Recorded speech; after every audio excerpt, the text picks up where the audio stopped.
Hey guys, I wanted to take a second and talk to you today about congestive heart failure, CHF. And when we talk about congestive heart failure, I know many of you have questions regarding understanding where it was happening and how it was happening. So I've chosen to put this out there so we can go over this as I'm giving you the lecture on congestive heart failure. Congestive heart failure basically is the weakness of the heart muscle. The heart muscle doesn't squeeze really hard and it doesn't pump like it should. Heart failure can occur in the right side and it can also occur in the left side. So I'm showing you the cardiac blood flow because you can use this tool that I've created here to better understand congestive heart failure and where congestive heart failure is actually happening at.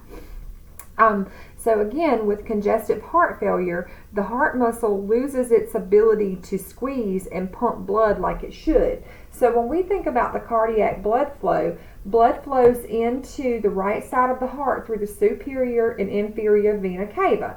So it comes in here and it travels downward in a forward motion with the valves preventing it from moving backwards. So it keeps traveling down and then it goes over to the lungs where oxygen exchange occurs. It picks up oxygen and it blows off CO2, and then it travels back up to the left side of the heart through the pulmonary veins, down through the left atrium, and then out through the body.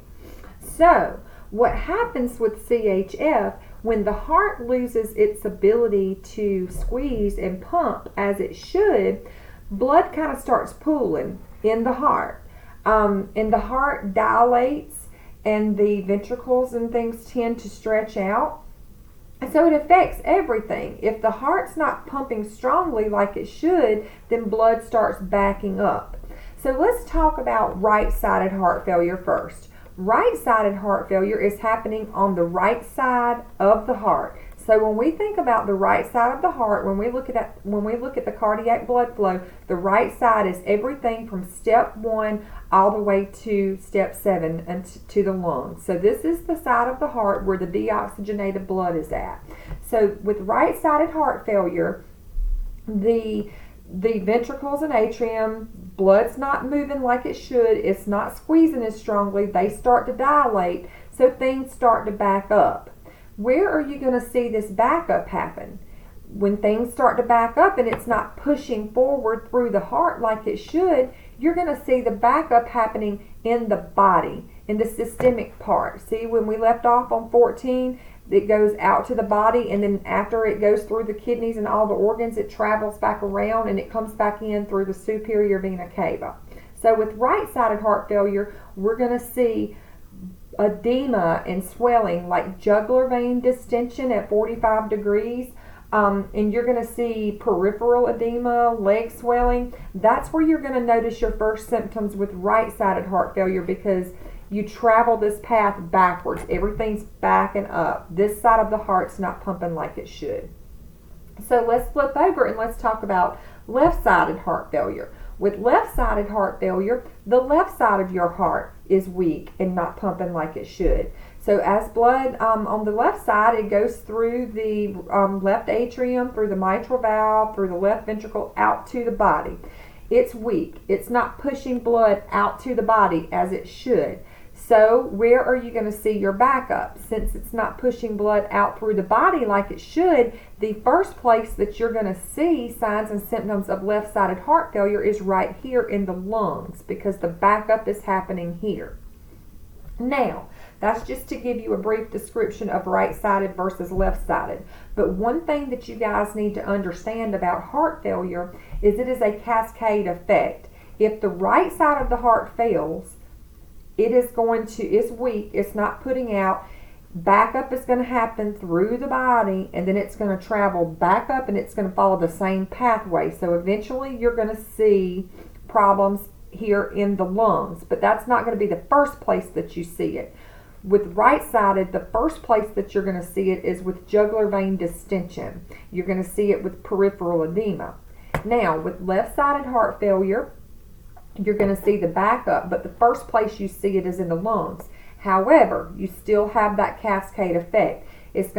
you're gonna see these symptoms that follow around. You could possibly see jugular vein distension. You're gonna see peripheral edema because it is a cascade effect.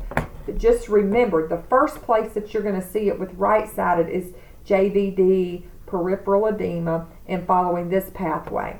With left-sided, the first place is the lungs. But you're still going to see, if it goes on and it's left untreated, you're still going to see all of these signs and symptoms that you would see with both right and left-sided.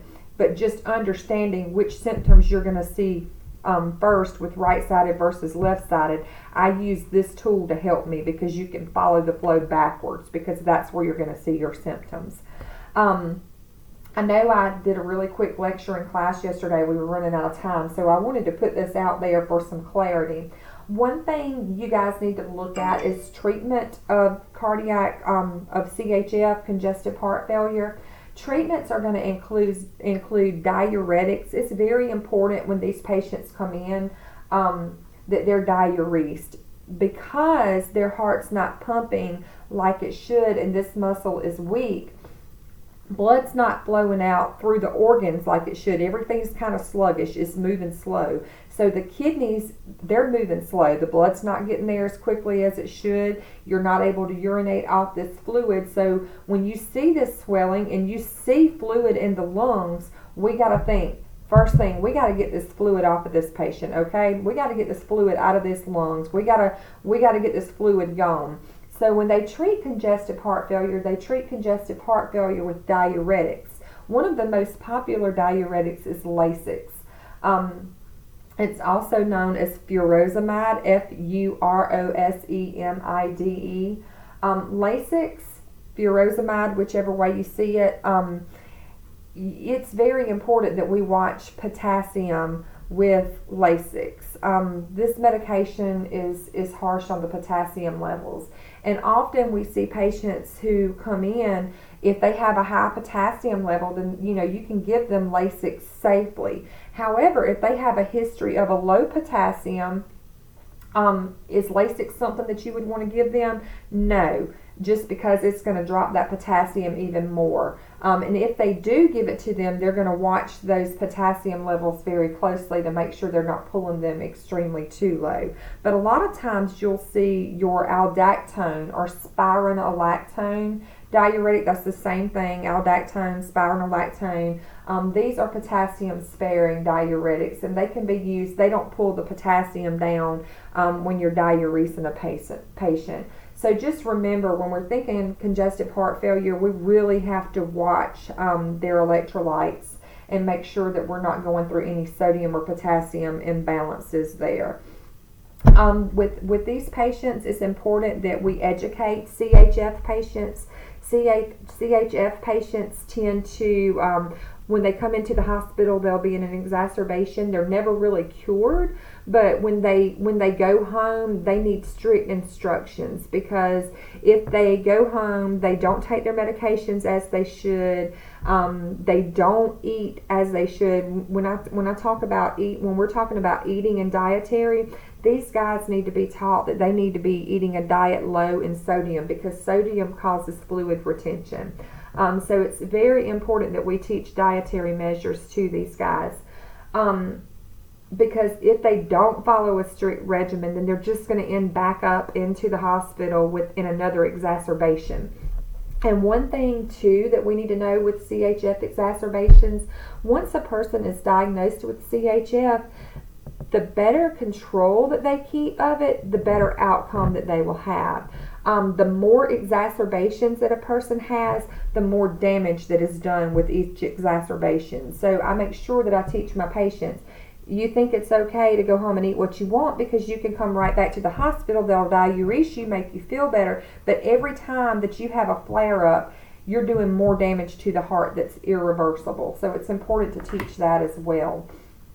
Daily weights are also important with these guys, because if they watch their daily weights, they can tell that they're going into an exacerbation before they actually have the physical symptoms of shortness of breath, before their lungs fill up with fluid, basically. So we always teach, when they get home, they need to weigh daily. It doesn't matter. I've had patients in the past say, well, I don't get up at the same time every day. Okay, that's fine. You don't have to get up at the same time every day. But what they need to remember is when they get up in the mornings, they need to go to the bathroom. They need to use the bathroom, empty their bowel, empty their bladder, and then they need to weigh before they eat or drink anything. Your most accurate weight is going to be in the morning, after using the bathroom, and before eating or drinking.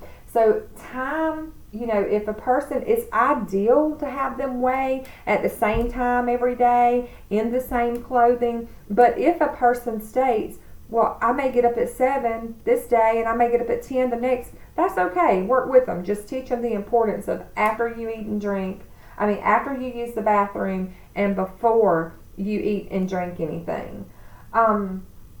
Guys, I hope this helps you.